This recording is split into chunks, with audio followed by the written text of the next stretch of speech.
This is a Film Stories original podcast. Love this podcast? Support this show through the Acast supporter feature. It's up to you how much you give, and there's no regular commitment. Just hit the link in the show description to support now. My dad works in B2B marketing. He came by my school for career day and said he was a big ROAS man. Then he told everyone how much he loved calculating his return on ad spend. My friends still laugh at me to this day.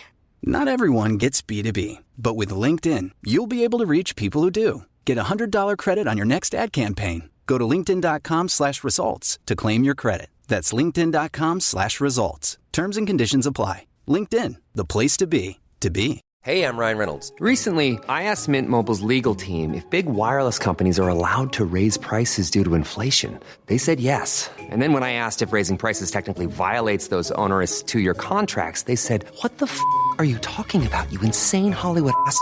So to recap, we're cutting the price of Mint Unlimited from $30 a month to just $15 a month. Give it a try at mintmobile.com/switch. $45 upfront payment equivalent to $15 per month. New customers on first 3-month plan only. Taxes and fees extra. Speed slower above 40 gigabytes. See details. What makes a great pair of glasses? At Warby Parker, it's all the invisible extras without the extra cost. Their designer quality frames start at $95, including prescription lenses, plus scratch-resistant, smudge-resistant, and anti-reflective coatings, and UV protection, and free adjustments for life.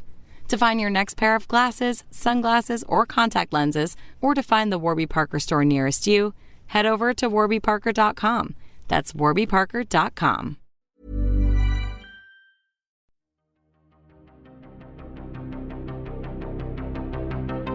This is Writers on Film, the only podcast dedicated to books on cinema.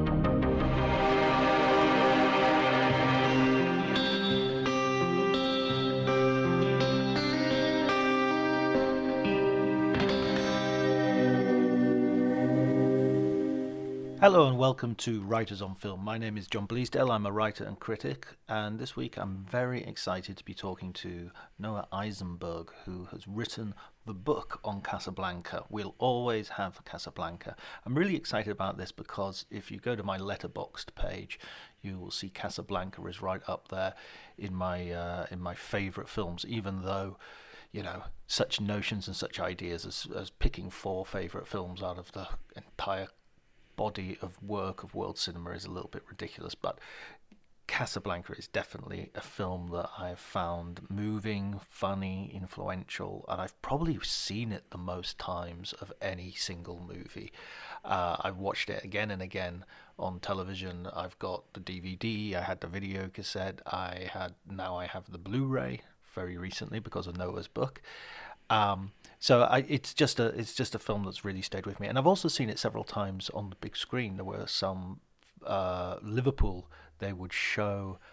I think they showed it at the Philharmonic. I think I saw it once on the big screen in the Student Guild, and it was the last film to ever screen at the cinema that was opposite Lime Street Station. It's it used to be a Canon, I think.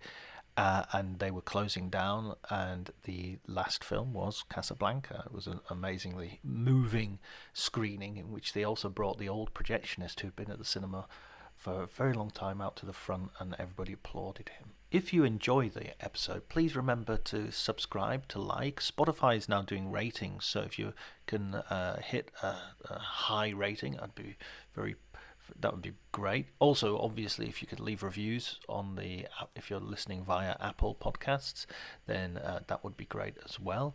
Or wherever you get podcasts, if you could share and help me out, that would be really well appreciated. You can follow me on Twitter at Dr. Jonty, DRJONTY. But before you do any of that homework, please enjoy the conversation.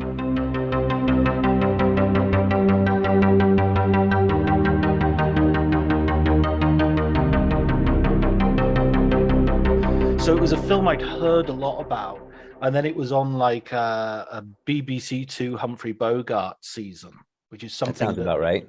Yeah, something the BBC used to do a lot, which I'm not sure you get anymore. These sort of TV curated seasons. Right. I mean, I think that the BBC did that around the time that student film societies were doing that kind of work on campuses, at least on these shores. But that kind of repertory programming, you find it, they do that. Does Turner Classic Movies now have a viewership in the UK? Yeah, TCM. I don't know if so. I mean, I'm in Italy, so I know you're in Italy. Okay, but I'm not. I don't know if they do, because that's another place where they do that. But as you presumably know, John, Casablanca is the most has enjoyed the most broadcasts on television of any motion picture in history. So it's I'm not surprised that that's the way that you watched it. And it continues to be shown on television. I mean, here, that's why I asked about Turner Classic Movie, because I sometimes joke with people that it really ought to just be renamed the Casablanca channel because it's always on. Right. But they going back to your initial point, they will curate a program around an actor or a director or a writer or some combination.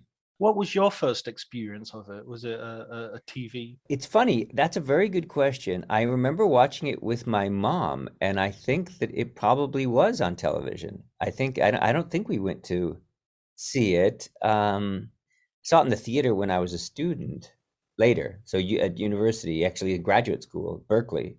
But I didn't, I'm not one of those people who see all the Harvard and Radcliffe students. They would flock to the Brattle Theater where they would show it, habitually twice a year during the reading and exam period. Kind of let off steam and go watch your Humphrey Bogart movies with the centerpiece being Casablanca. But I didn't go to Harvard, so so I didn't watch it there.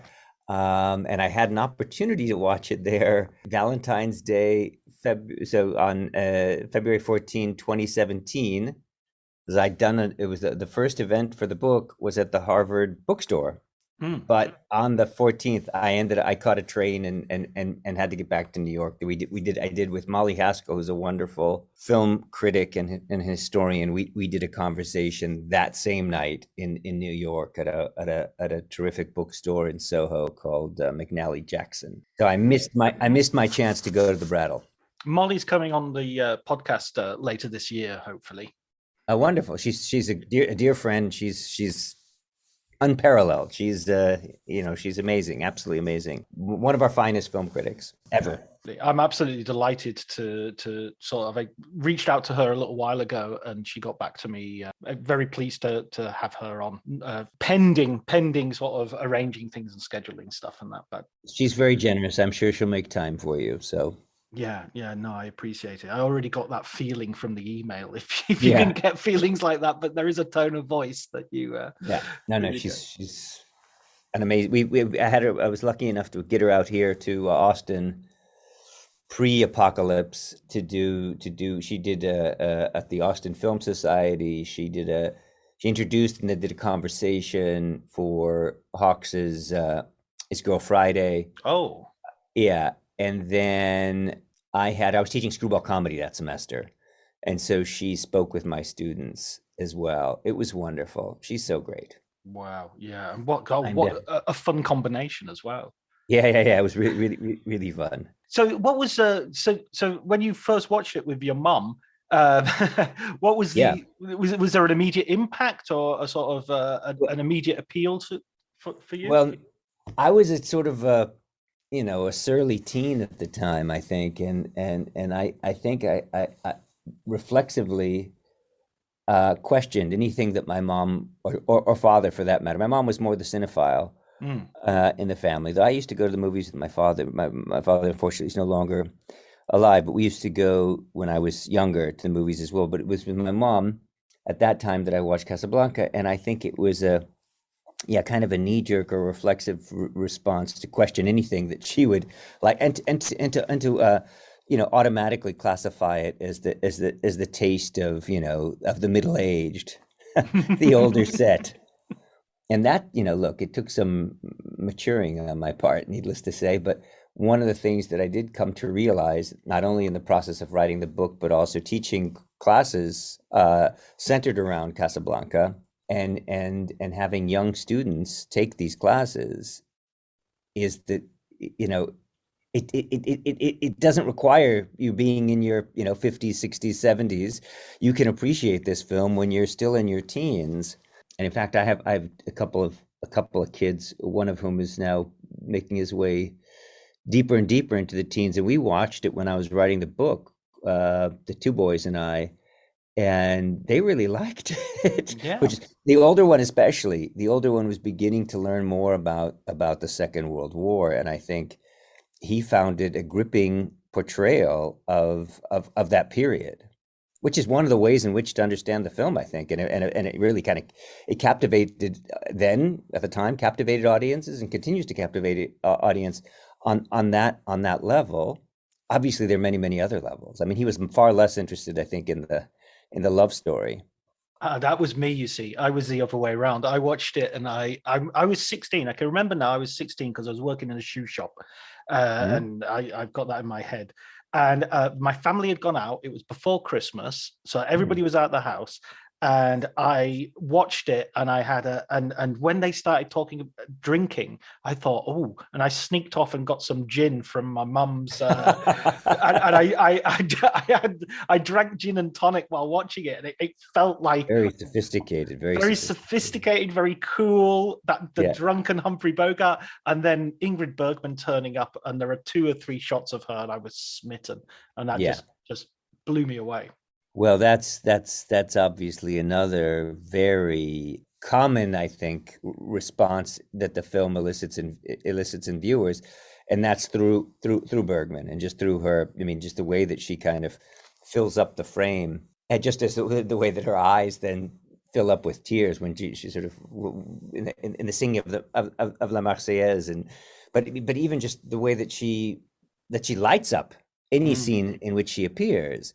She doesn't have a ton of dialogue. It's not the most, this is not a terribly radical, certainly not a radical feminist position that she takes in any respect. She's always sort of in tow with her, whether it's with Laszlo or Rick for that matter.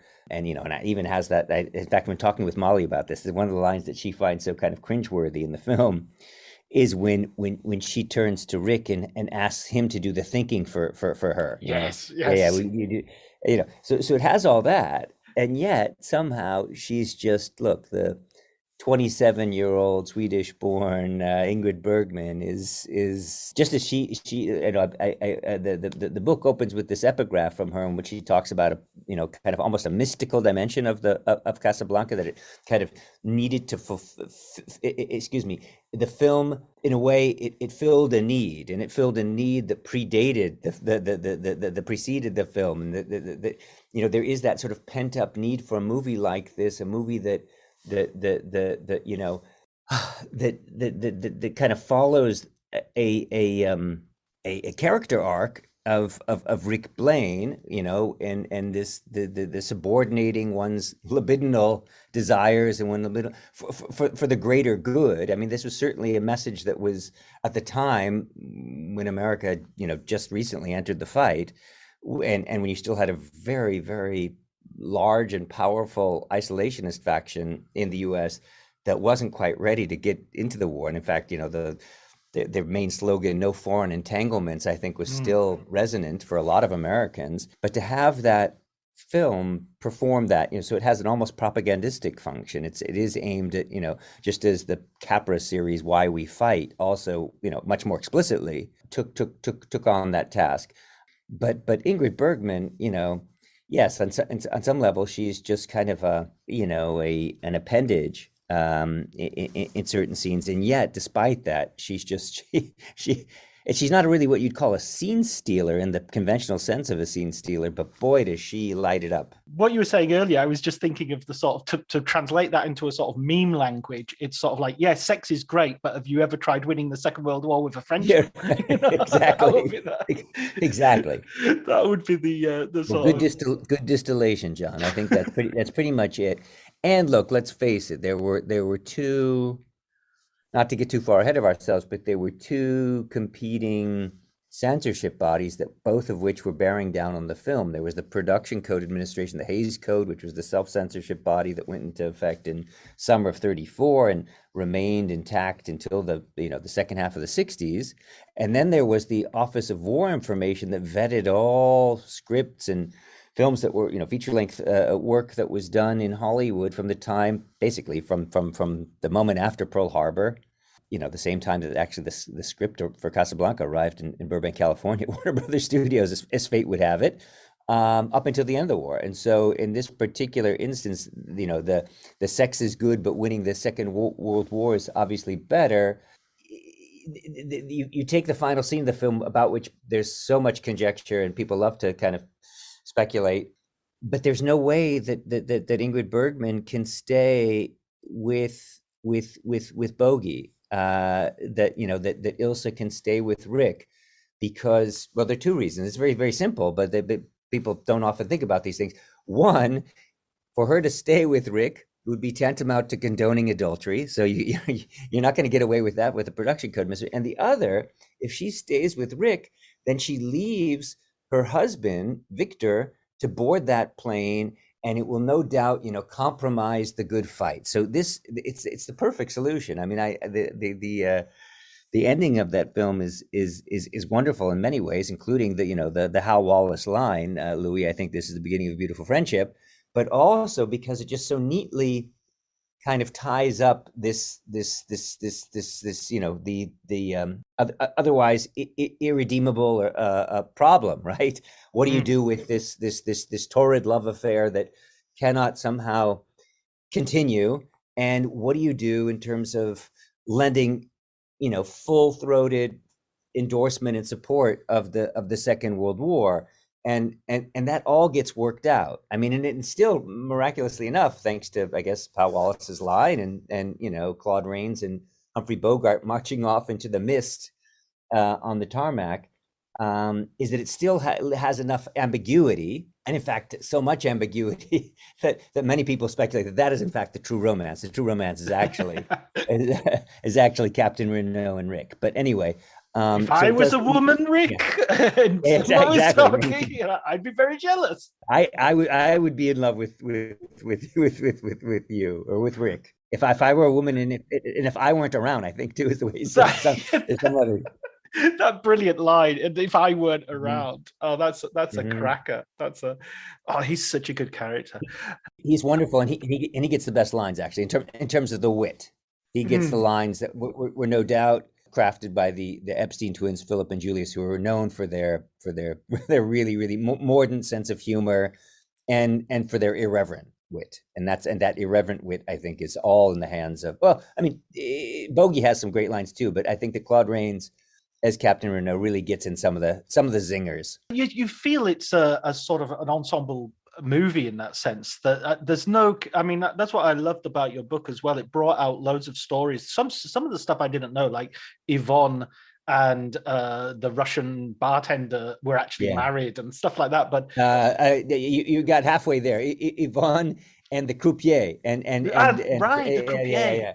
No, yeah. Not the Russian bartender's Leonid Kinsky, and he's a funny one, but he was basically a drinking buddy of Bogey. That's how he ended up getting cast in the film. But no, it's Marcel Dalio, who was a major star of Jean Renoir's, whether it's Rules of the Game or Grand Illusion, but they were married. Yeah, Yvonne and we're in the process of getting divorced actually during the production. I mean, that's the thing, that there's this sort of a symbiosis, if that's the right word. I've got a horrible feeling it isn't, but let's see when we get to the end of the sentence.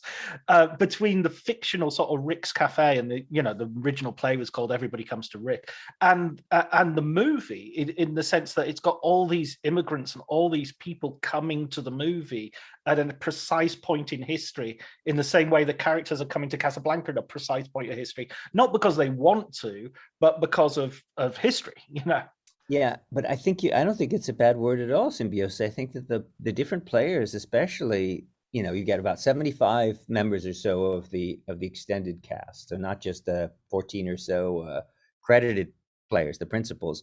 But of those 75, nearly all of them were European-born refugees, and many of them had actually lived through much of the history that's being told on screen. And so there is this almost strange symbiotic relationship between the script. I mean, there's something that is, to use Ingrid Bergman's term, mystical or magical, if you prefer, and just I think you'd be hard pressed to find a film in which the actors, the technical crew, the writers, and we go back to Everybody Comes to Rick's, that was began after Murray Burnett had witnessed the Anschluss and these languishing refugees in Vienna, hoping to secure exit visas. All of that is so completely bound up with the project and represented in the very figures, both on screen and off. I mean, I think there is some sort of a strange, almost symbiotic relationship between the material and the players who had a hand in it. When I say players, I don't mean necessarily in this particular case just the actors. I mean the different agents sort of in its creation. So again, starting with the 27-year-old English teacher Murray Burnett from New York City, who ends up traveling to Europe that fateful summer of 38, and his writing partner Joan Allison, who helps him to craft the 3-act stage play Everybody Comes to Rick's, through the Epstein twins, Philip and Julius, who I mentioned Capra's Why We Fight. I mean, they stopped their work near the beginning to go off to DC and to work with Frank Capra and creating these documentary films that propagandistic in nature, meant to convince the American public at large to support the war. And then all the way through, Michael Curtiz, the director, who has family still stranded in Europe. S.C. Sakal, similar position, both of them Hungarian-born, also has family stranded. Let's not forget about the producer, Hal Wallace. This was one in a string of his signature. Today's actually Paul Henreid's birthday. Right. And the first major Hal B. Wallace production was Now Voyager, which was still playing in theaters with Paul Henreid and Bette Davis. I just sent out a tweet today, the famous scene of him lighting the 2 cigarettes and passing one to Bette Davis. But Hal Wallace, who was very much aware of the kind of urgency of a film like this, even Jack Warner, who was really more concerned with making a buck than anything else, he was aware of it and had the wisdom to when the film was already in the can, but the release date was not till 43. On Thanksgiving Day 42, they end up releasing it because of the great success, the really breathtaking success of General Patton's troops in North Africa in Operation Torch. So Casablanca is on the front page of every newspaper in North America, and presumably also across the pond. But so all of these people are somehow really deeply invested in a film that otherwise is just another kind of routine work at an assembly line, production like Warner Brothers. But because of all these other factors, it's not just that routinized work. It's not just another title on the already crowded docket of productions that Warner Brothers happens to be working on that year. It stands out, and it stands out for that reason. And in fact, that's what Pauline Kael. She was interviewed by Elgin Hermits, who did a great making of the book called Round Up the Usual Suspects. Good title, right? And she interviewed Pauline. Pauline Kael had long passed by the time. I interviewed a lot of people as well, but many of the cast members had long passed. In fact, you mentioned Madeleine LeBeau, who plays Yvonne, Rick's on again, off again, paramour. She had just passed when I was finishing the book in a Spanish coastal town, and she was the last of the principal cast members to die. But Elgin Hermits interviewed Pauline Kael, who otherwise didn't have much charitable, didn't have a very charitable assessment of the film. She called it schlocky romanticism. But she interviewed her, and what Pauline Kael said is that because of all of these people who were playing in the film who actually had come from that world, who spoke, you didn't have Americans doing poor, sort of shoddy accents, doing their best to impersonate, Germans, Austrians, French, etc. You actually had these people who had witnessed the events, who had come from Europe, who had fled the Nazi regime themselves, who were either playing refugees on screen, or in the case of someone like Conrad Veidt, who was a principled anti-Nazi, of course, playing a Nazi himself, because who knows the Nazis better than Conrad Veidt? So, but all that is what she, Pauline Kael, suggested gave the film something that it otherwise would not have had, and would have merely been, in her words, schlocky romanticism. Oh, schlocky romanticism. That's my bag, though. I like that. I mean, I'll pretend to think Citizen Kane is the best film ever made, but I really think it's Casablanca when it comes down to it. That's what Roger Ebert once said. Another, sorry, I keep naming all these American critics for you. I'll get to some of the Brits in a second, but Ebert said, people always ask him what's his favorite movie. And I think he almost felt obliged to say Citizen Kane, but then he said, then they ask, what's the movie that you most enjoy watching? He says Casablanca. So, and I think that's an important distinction to make, and it's an invidious comparison anyway. That sort of Kane versus, they're such completely different movies.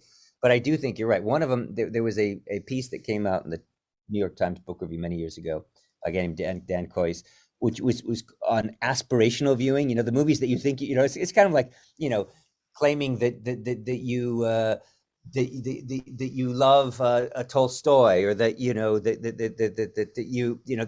aspirational reading. I'm trying to think of other towering European novelists that people claim to love, Thomas Mann, whatever, Proust, etc. Proust, I was going to say Proust.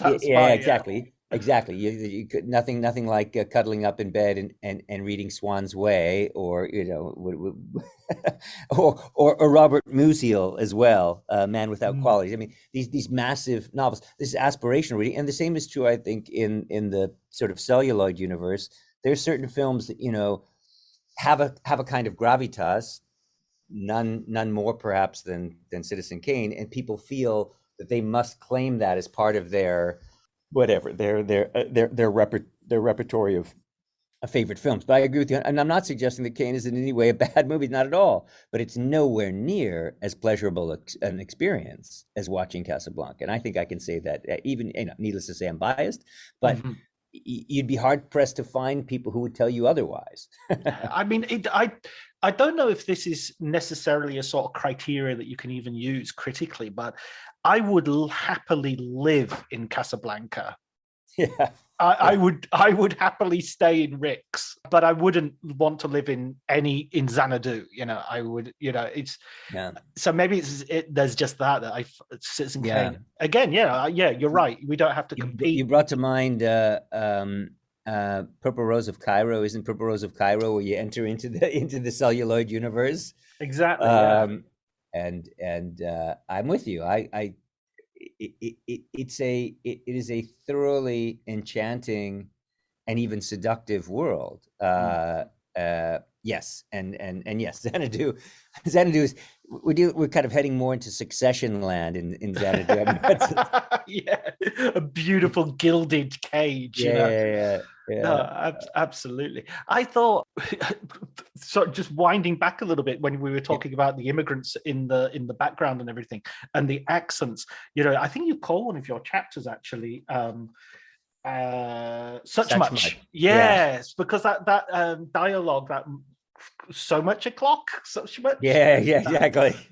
What clock? It's just it is a direct and wooden translation from the German. It's just word for word, coming up with what would be the idiomatic expression in English. They just go straight from the German to the English, and that's where you get that. And it's very, very funny, I think. I mean, especially funny I think it's funny for anybody, but it is so these are two Austrian refugee actors, Ilka Grüning and Ludwig Stössel, who are playing refugees en route to America, just as they themselves were just years ago. And then you have the Hungarian-born cabaret actor Esi Sakal, Cuddles as he was known, the jowly fellow Carl, And he is cuddly, right? Come on, Yeah, you he's a got Dr. Cuddles is Snuggles. is definitely a very appropriate nickname, I think. Who listens to them and says, "Oh yes, you will get along beautifully in America." He says, just, "Oh sure you will." I But brought yes, the good brandy, he said. yeah. It's a This, good drink. exactly. This is just what only what the he says. Drink nur die Angestellten. He says, and he says it in this very, very Viennese inflected German. Only the staff gets a hold of this. This is only for Right. basically for the insiders.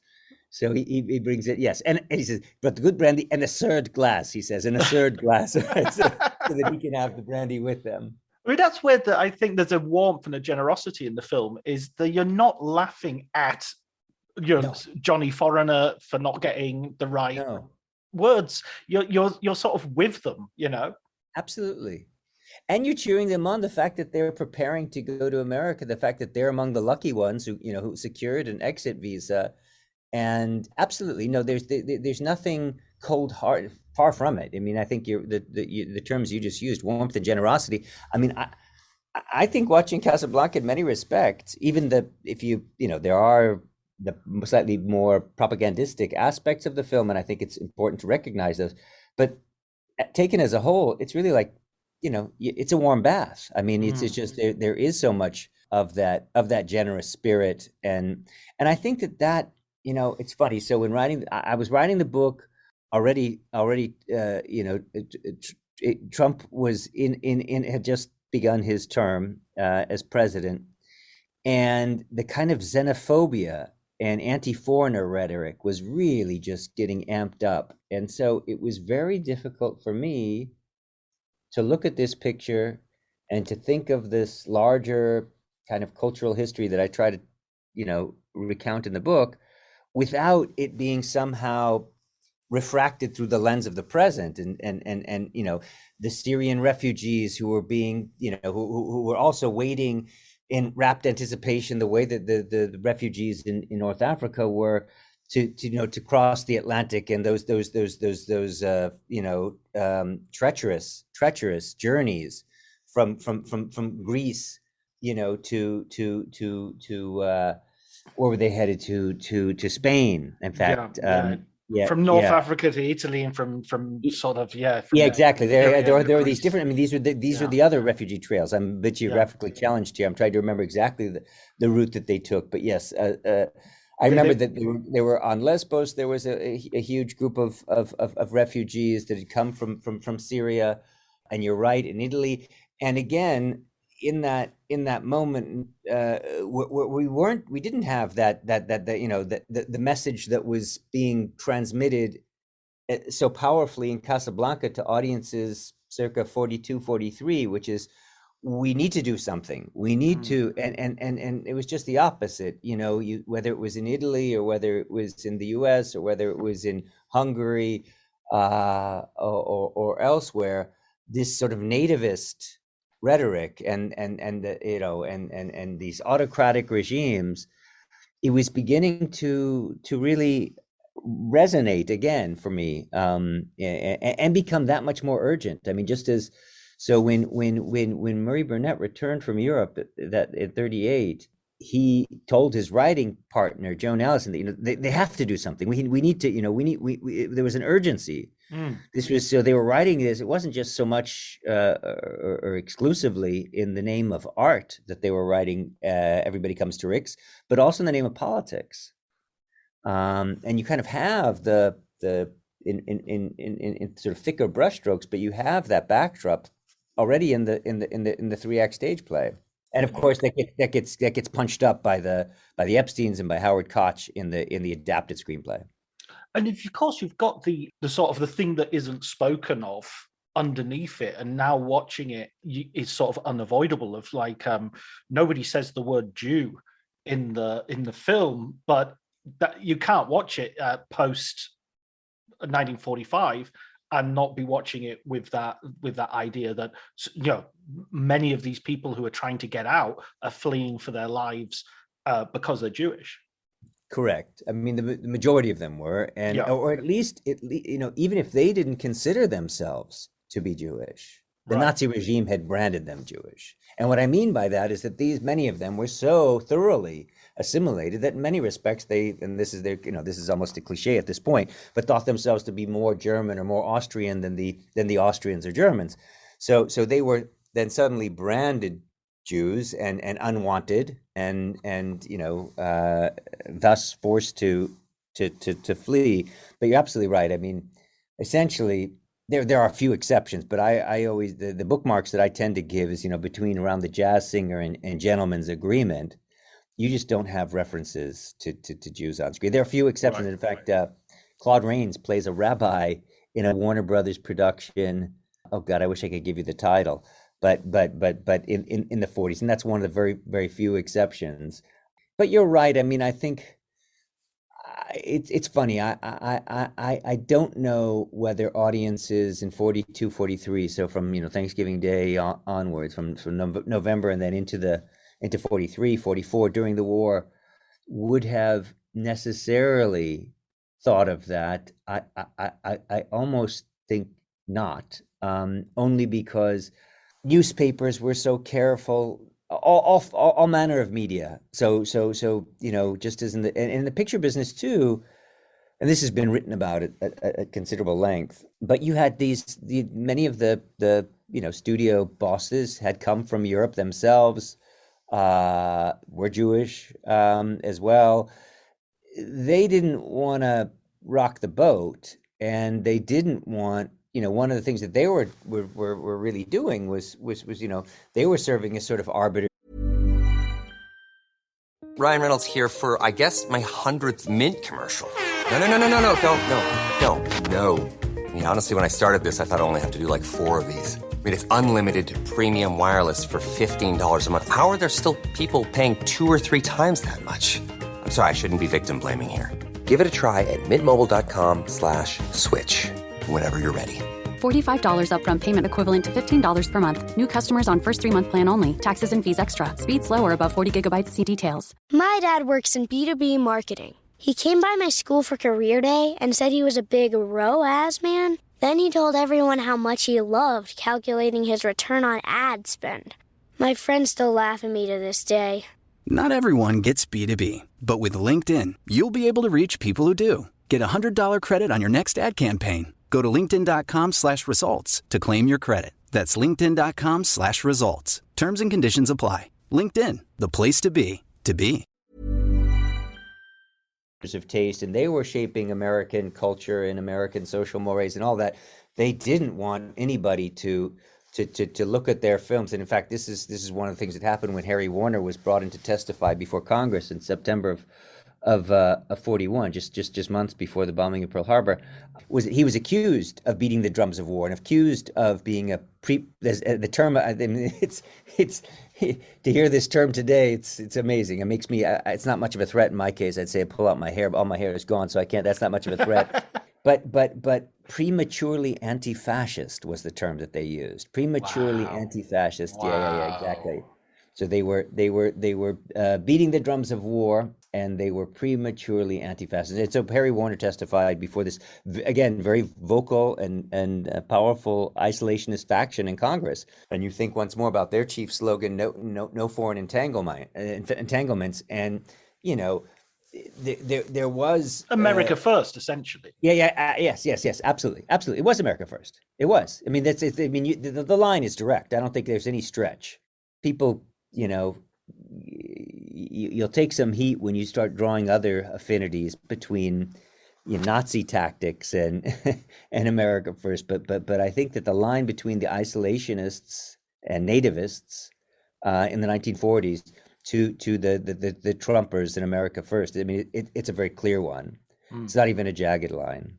Right. But I think that they did not want. I know that they did not want to be thought of in any way as un-American. Mm-hmm. I mean, that's when you get the McCarthy years, the House Un-American Activities Committee, and they've been branded communist. They didn't want to be thought of as un-American.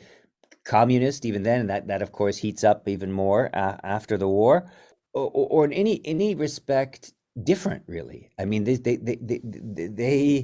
there was almost a moral imperative as they saw it, I think, to make movies that spoke to middle America, to the masses, not niche stuff, not it just didn't, it wasn't done. And obviously we've seen things move in a very, very different direction in Hollywood in recent years, but I think that that's taken a long, long time. And I just was out in LA a couple weeks ago, actually, three weeks ago, at the Academy Museum of Motion Pictures for a Vienna and Hollywood series that they did, and I gave a keynote lecture on Some Like It Hot, and then introduced a screening of Casablanca that night in the David Geffen Theater. Oh, lovely. One of the which was a lot of fun. So I don't mean to merely to toot my horn here, but one of the reasons I want to tell you is that one of the things that and I didn't follow, this sort of stuff doesn't interest me too much, and it it becomes almost like a shouting match that you'd find in on Twitter or wherever. But there were people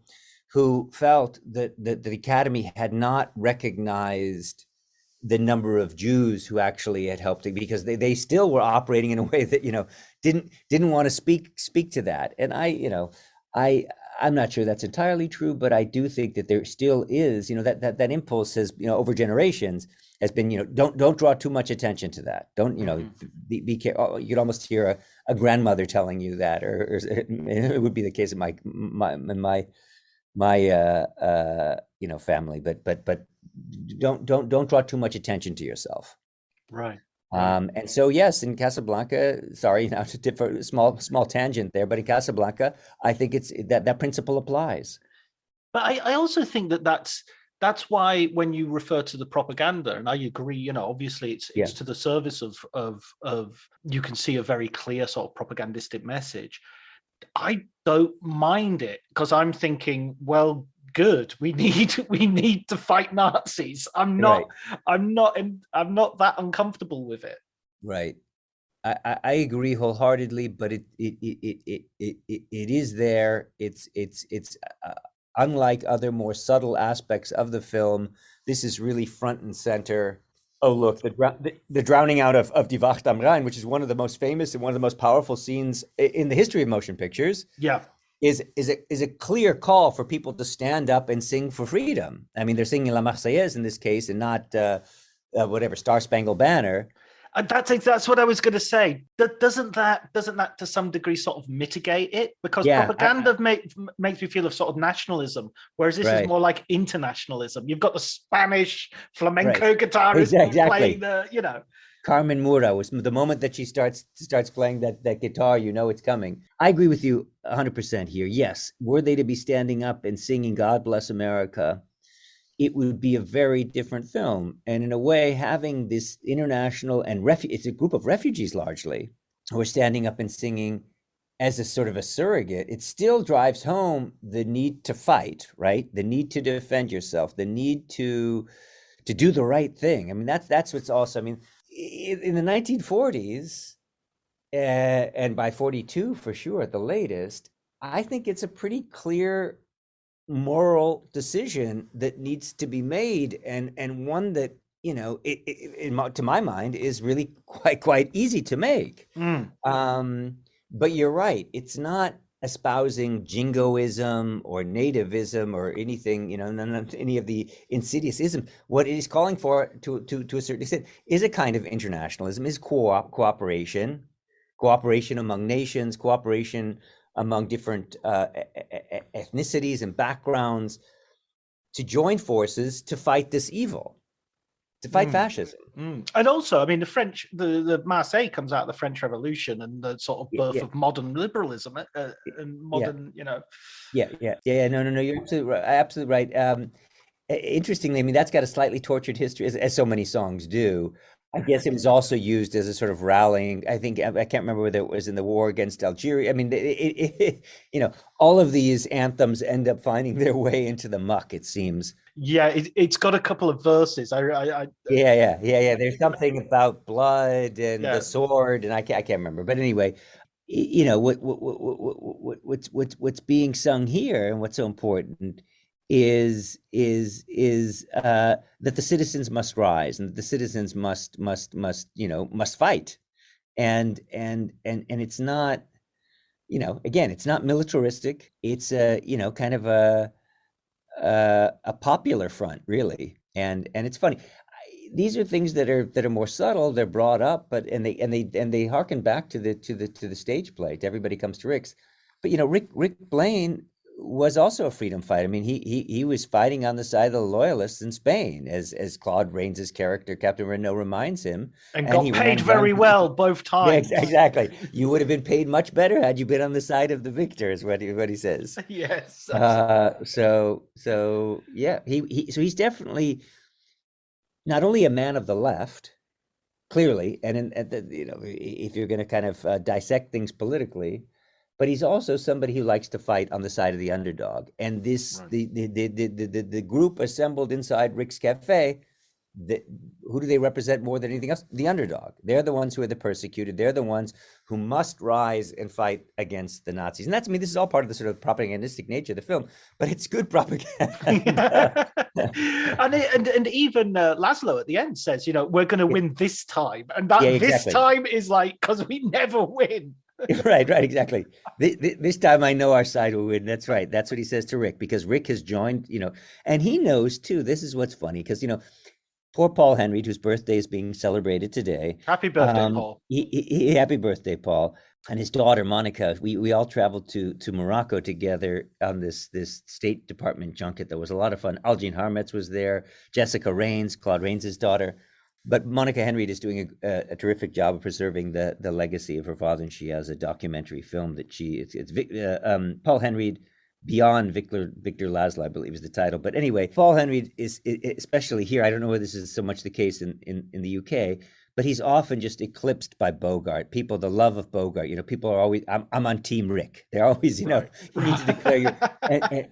But Paul Henry really does embody the spirit of the anti-Nazi and again that's who he was. He wasn't this is he's of course performing. He is an actor after all, but this is those were his convictions, and he embodies them with such power. I think he's accused on occasion, people who are less charitable, he's a bit of an empty, whatever, stuffed shirt or empty suit.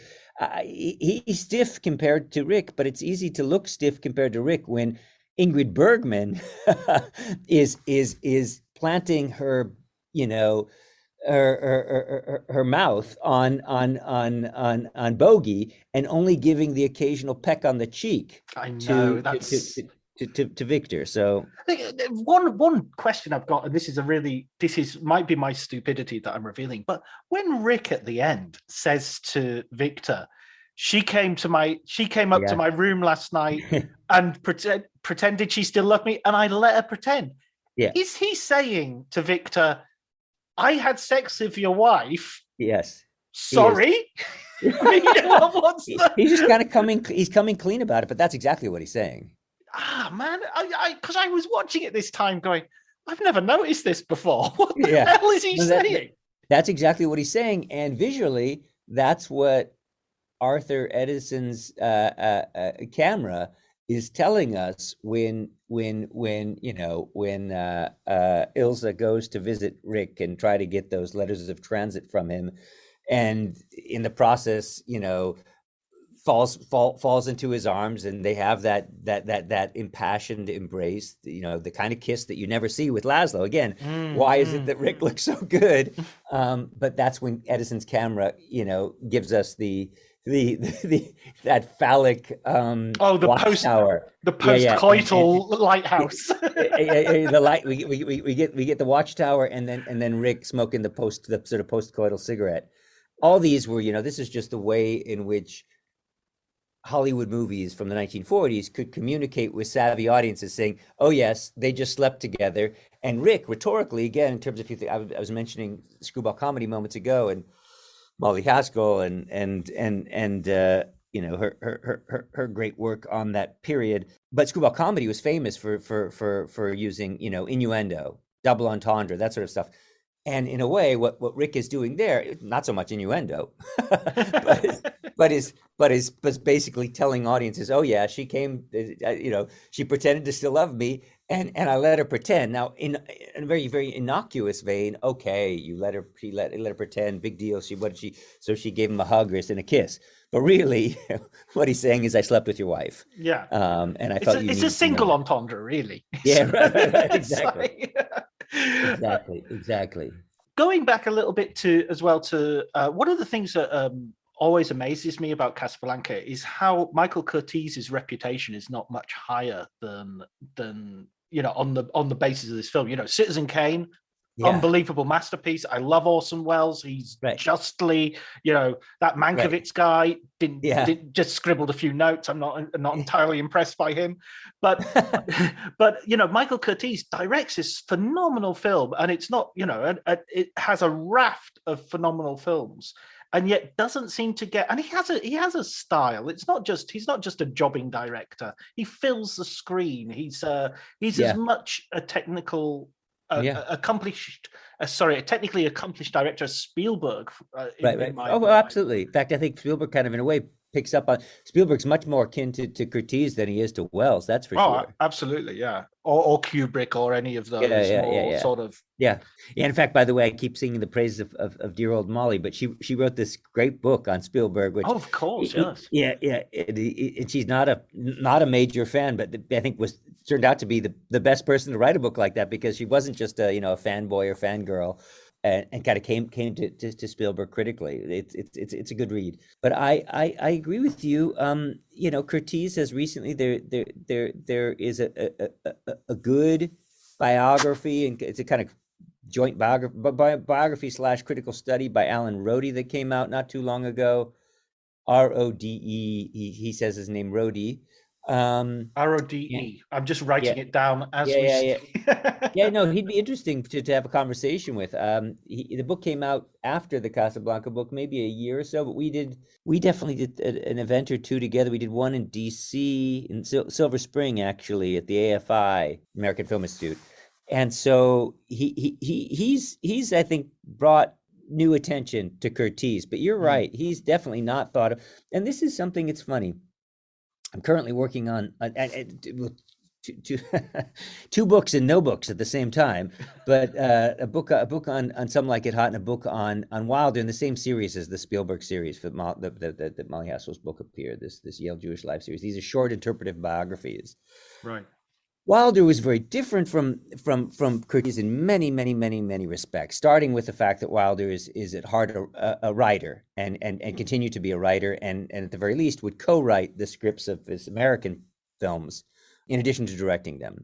So there's that aspect. But both of them, what they share in common, in addition to their Middle European backgrounds and their accents, is that they were both kind of snubbed a bit by the auteurist critics, who looked for that personal and the personal touch, that sort of that unmistakable visual style that leaves a sort of signature stamp of the director. Ford, Hawks, Hitchcock, others who were really championed, Lang, who were championed by the French Cahiers, the critics around Cahiers de Cinema, and then on these shores by those who kind of fell under the spell of Molly's late husband, Andrew Sarris, whose book, The American Cinema in 1968 was kind of a Bible for budding American cinephiles who began to kind of categorize and organize films using those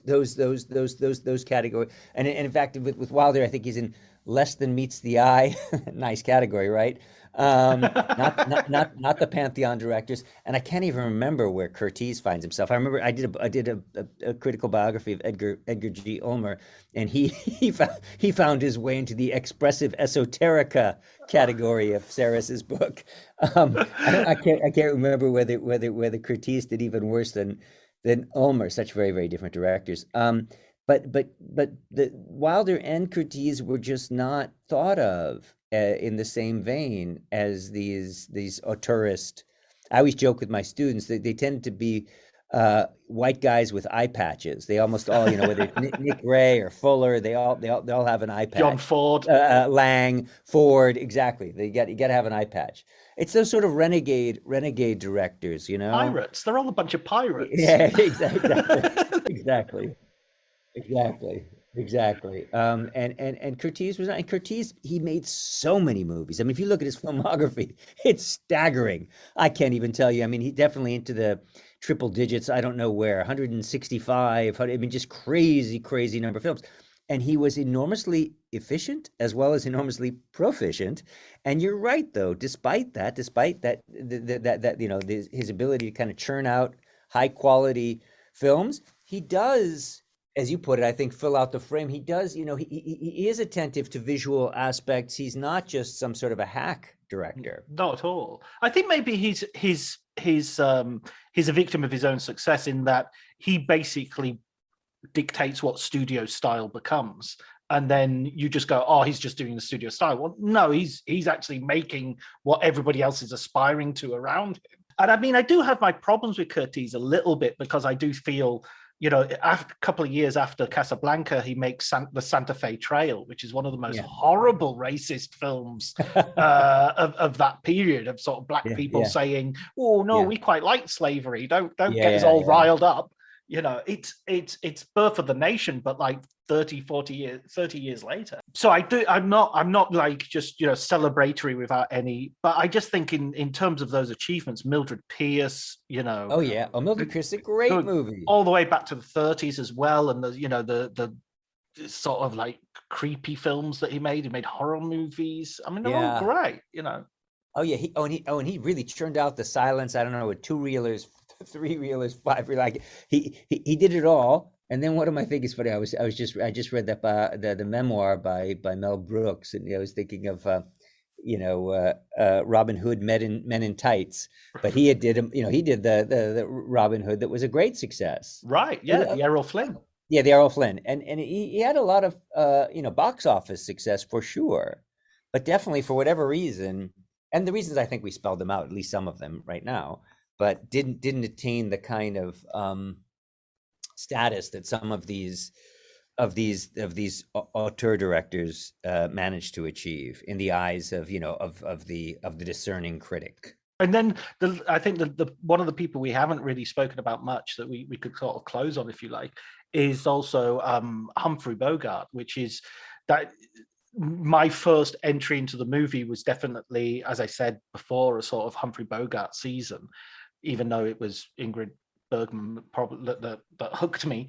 But Bogart, this is kind of like a surprising sort of peak of his career, really. Oh, it's a huge transition for him, and he was very concerned about it. He didn't know whether he had what it took to be a romantic lead, a Hollywood leading man. He'd played all of these toughs, these thugs.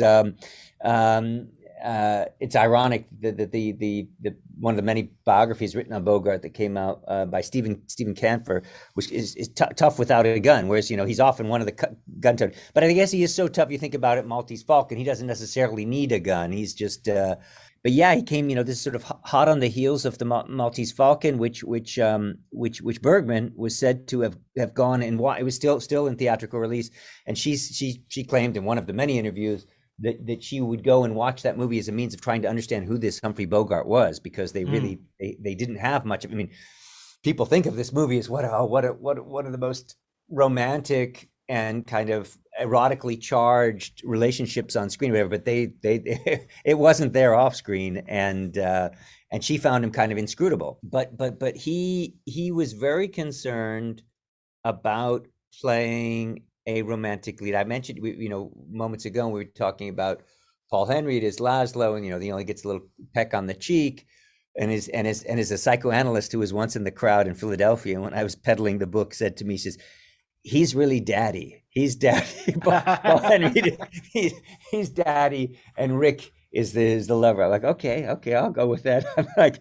please don't psychoanalyze me now. But anyway. The many things that worried Bogart were, one, the height differential. He was very worried that Ingrid Bergman would tower above him, and so he wears in the 9-minute flashback to Paris, he wears, and they're dancing to Perfidia, he wears these 3-inch, platform shoes so that he can at least take care of that part. Also, he wasn't known to be able to dance much, not a great dancer, and so he was a little bit worried about that. And he said in an interview, he says, I didn't really do much different in Casablanca than I did in the many, many films that predate it. It's just with Ingrid Bergman, when she looks at me the way that she does on screen, poof, suddenly I was a romantic lead. And as fate would have it, also the highest paid male actor in Hollywood from that point onward. So I mean, it was a really transformative role for Bogey. I mean, look, there are a lot of other wonderful performances, especially when you think of his, and not only his later relationship with Lauren Bacall, but also the performances on screen with Lauren Bacall in To Have and Have Not and The Big Sleep. And so, there are many more performances that Bogart still had ahead of him. But this is the one, I think, that well, just like the beginning of A Beautiful Friendship, this was the beginning of a new phase for Bogart's career as a romantic lead. Yeah, he it gives him the freedom to do quite a lot of different things, and even going back to Wilder, you get him turning up in Sabrina Fair. Again, there's a mismatch in terms of age and in terms of sort of luminosity, and he's like a black hole. He sort of just sucks in with Wilder regretted that casting decision, and they did not get along at all. And Bogey really apparently mocked Wilder's accent a lot on scene, not on screen, on set, and that drove Wilder a bit crazy, and he had some nasty words for him afterwards. But he also, when Bogart was dying, Wilder, went and visited him, and I think that they patched things up. But yeah, that was an odd casting choice in Sabrina, I think. But he's Bogey, and together with the young Audrey Hepburn, despite the age, and look, this, especially at that point in time, these massive age differences, they didn't seem to mean, and especially in Wilderland, you think of, for instance, Love in the Afternoon, Gary Cooper and Audrey Hepburn too. Yeah.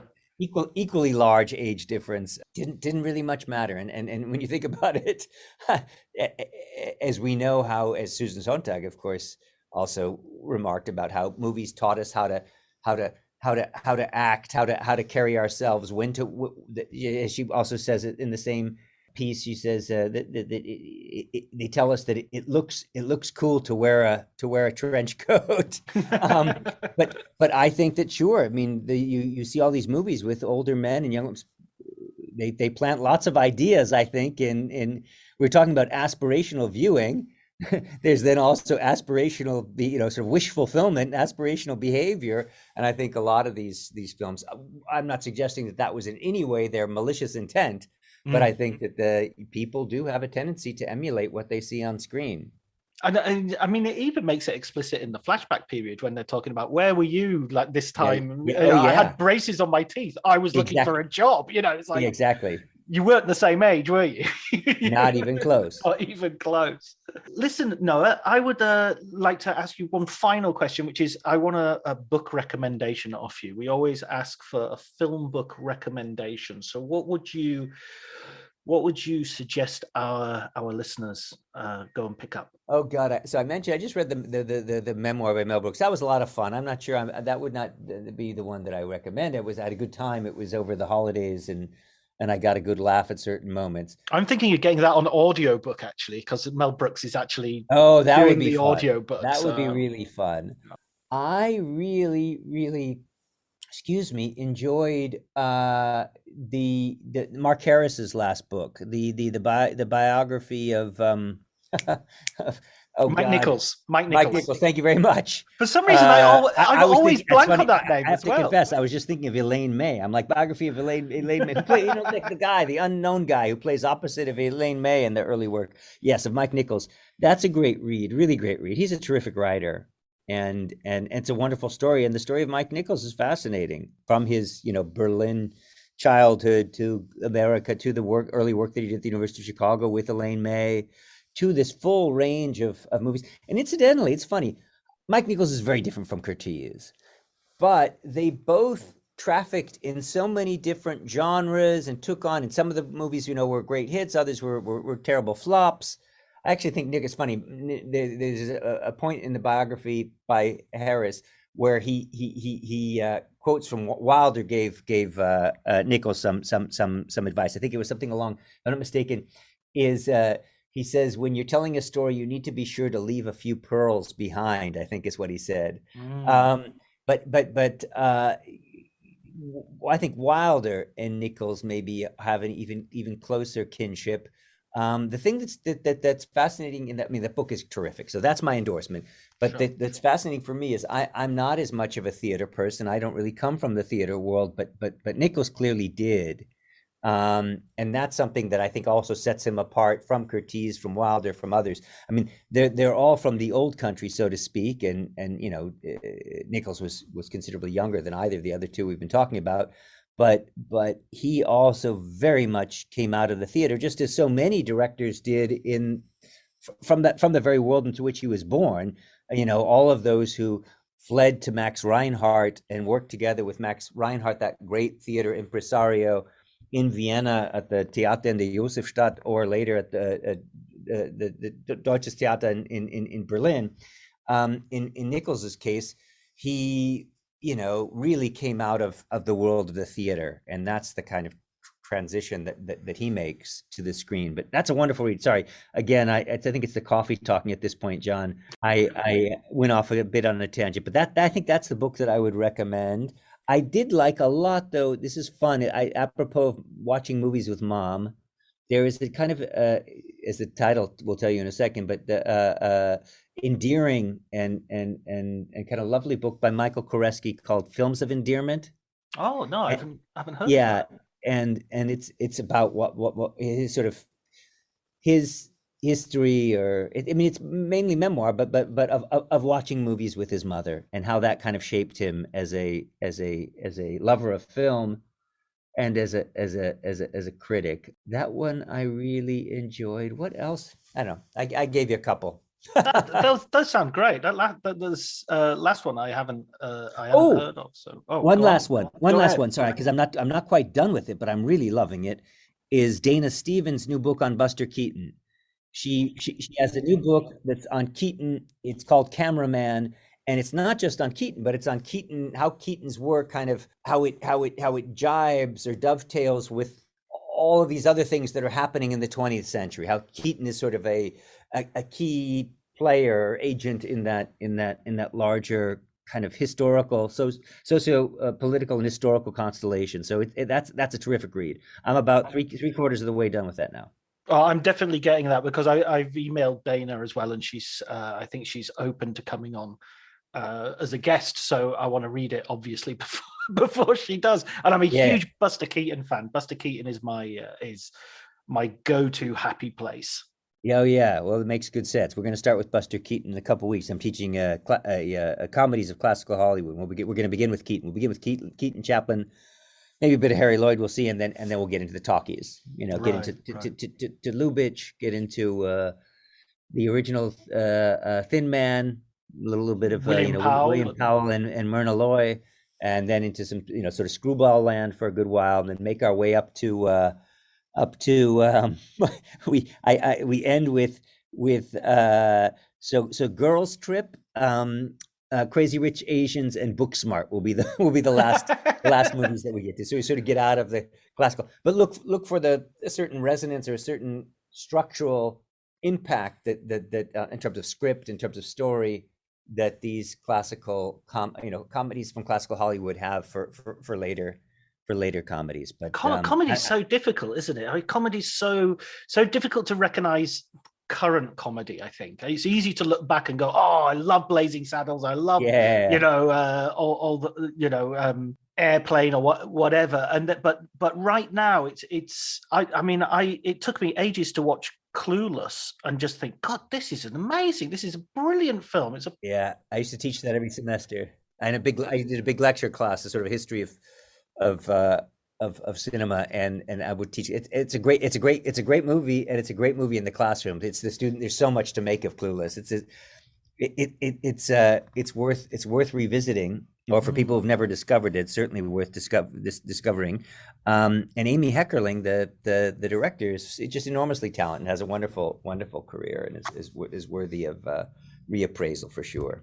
Yeah, absolutely. Well, listen, thank you, Noah, so much for spending this time with me, and congratulations on the book, man.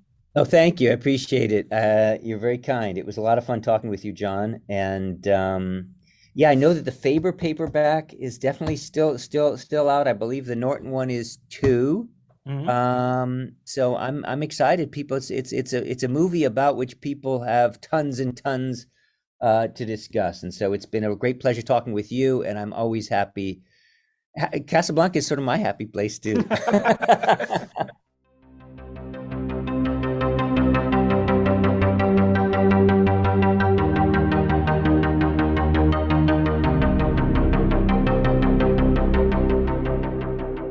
So that was me and Noah talking about his new book, We'll Always Have Casablanca. It was a great opportunity for me, a real treat. I really enjoyed reading Noah's book and talking with him. He's a very interesting and, as you can hear, very warm and funny guy. And the book is likewise brilliant. If you're a fan of Casablanca, and let's face it, if you're listening to this podcast, you kind of have to be. It's kind of be illegal for you not to like Casablanca.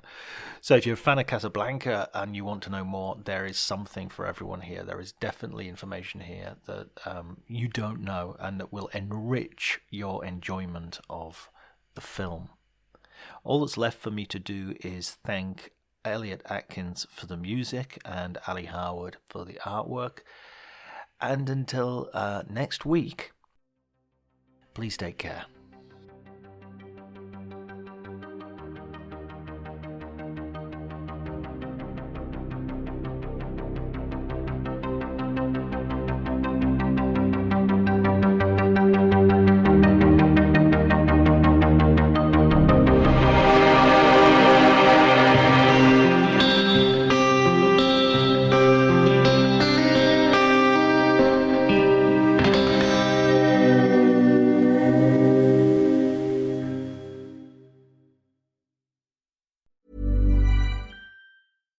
Cue the fireplace and your favorite fall movie. There's nothing better than a cozy evening at home with a glass of First Leaf wine.